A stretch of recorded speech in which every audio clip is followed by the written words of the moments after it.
Welcome to our channel Joy Das Mondal agriculture things. আমার প্রিয় বন্ধুরা, আপনাদের আমি সকাল থেকে দেখাচ্ছিলাম যে আমি এই বেসনটা ভেজে নিলাম, তারপর আপনার ছাতু ভেজে নিলাম, আর কিভাবে করেছি সব দেখিয়েছি। পেঁয়াজ কুচি, রসুন কুচি, আদা কুচি, লঙ্কা কুচি সব সমস্ত দিয়েছি, ভাজা মশলা সেটা আপনারা জানেন। এই দেখুন, এইভাবে ঘটির মতো বানিয়ে নিয়ে এর মধ্যে একে একে আমি পোরটা দিয়ে গেলাম। এখন আমি এরকম করে এটাকে পাতলা করব। এই যে চেপে দিলাম, এখন আমি এইখান থেকে এইভাবে ধরবো, ধরে এই যে আমি তুলে দিলাম। এখন এই যে মুড়িয়ে দিলাম, এই যে চলে গেল আটাটা। এখন এটাকে আমি এরকম করে করে আরেকটু পাতলা করব, তাহলে পরে আমার ভিতরে যে পোর দিয়েছি পোরটা বেশি হবে, আমার ডোটা সুন্দর হবে। এই যে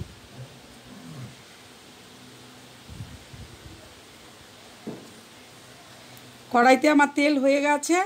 প্রথমেই বলে রাখি, তেলটা কিন্তু খালি আমার গরম তেল, ঠান্ডা করে আবার গরমে বসিয়েছি, কারণ বেশি গরমের মধ্যে দিলে পুড়ে যাবে। তো আমি এই যে তেলটা গন্ধ হবে বলে প্রথমে তেলটাকে হিট করেছি, হিট করার পরে তেলটাকে ঠান্ডা করেছি, ঠান্ডা করে হালকা ঠান্ডা করে নিয়ে এই যে আবার বসিয়েছি। এখন আমি আস্তে আস্তে করে একটা একটা করে ছেড়ে দিব। এই যে এখানেও বানানো আছে। আমার কচুরি রেডি। এবার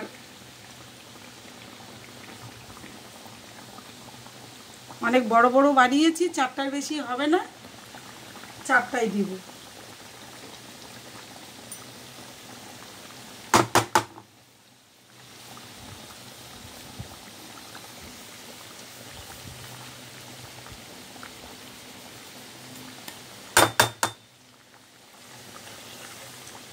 আমি যদি বেশি হিটে করি তাহলে পরে পুড়ে যাবে আর টেস্ট হবে না খাবারটা খেতে, এর জন্য আমি হিটটা কম করে দেব। এই রান্নাটা কম আঁচে হবে, যখন লাল হয়ে আসবে তখন আমি নামিয়ে নিব, নিয়ে সার্ভ করে আমি আপনাদের দেখিয়ে দেব যে এই যে এভাবে ছাতুর কচুরি তৈরি করতে হয়। বন্ধুরা ধরে থাকুন, আমি রেডি করছি।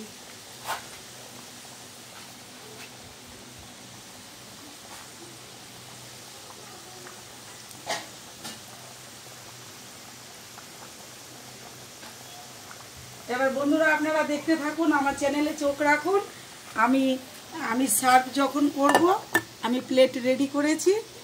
এবার আমার বাড়িতে তো লোকজন থাকে না, আমি আপনাদের বলেছি আমি একা ভিডিও করি, কাজে আপনাদের ধরতে দিয়েই আমি চলে যাই, যে ক্যামেরাটা আপনারাই ধরে থাকুন, আমি এবার একটার পরে একটা জিনিস আনতে শুরু করি। আমার বাচ্চারা আর্টে চলে গিয়েছে, আজকে আর্টের প্রোগ্রাম, ওদের ক্লাস আছে, আর্টের ক্লাস থেকে আসবে, ওদের জন্য এই যে খাবার রেডি করছি।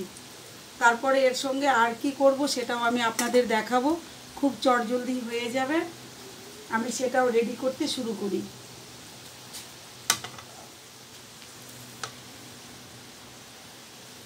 কচুরিটা ততক্ষণ ভাজা হোক, সেই সময়ের মধ্যে আমি আবার রেডি করতে শুরু করে দিই।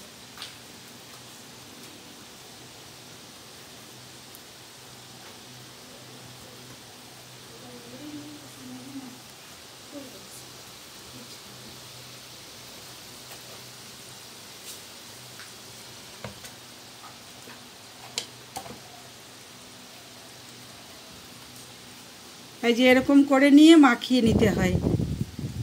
আমি তো ময়াম দিয়ে মাখিয়েছি, আপনাদের দেখিয়েছি যে নুন, চিনি আর আপনার বাটার দিয়ে মাখিয়েছি, আপনারা দেখেছেন। এখন এই বুড়ো আঙ্গুল দিয়ে এরকম প্রেসার দিয়ে এটাকে ঘুরিয়ে ঘুরিয়ে চাপতে হবে, তাহলে সাইডে ফেটে উঠবে না।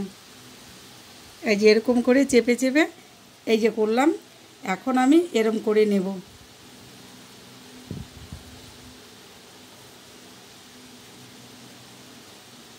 মাঝখানটাকে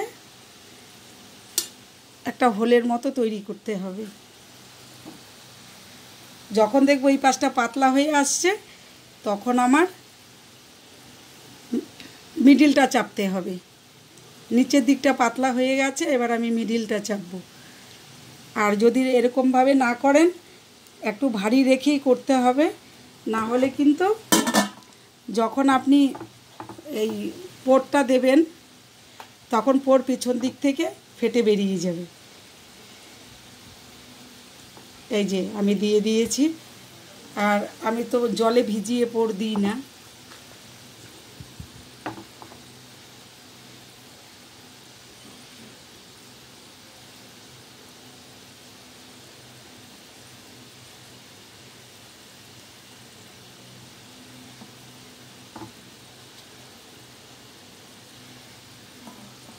এই যে সেম প্রসিডিওর, এরকম করে ধরে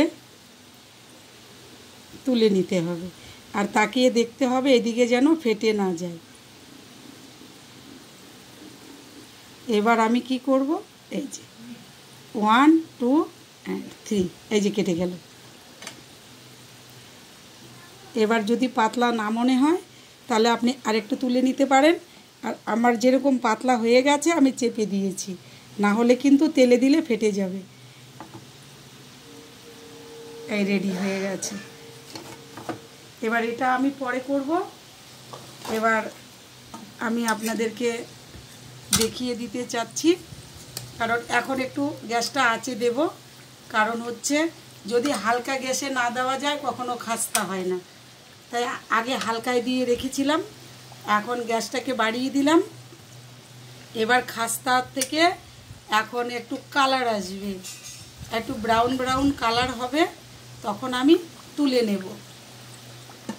আবার তেলটাকে হালকা করে সিমে করে দিতে হবে, দিয়ে একটার পরে একটা ছেড়ে দিতে হবে, না হলে কিন্তু ব্রাস্ট করে যাবে। একদম হিট তেলে দেয়া যায় না।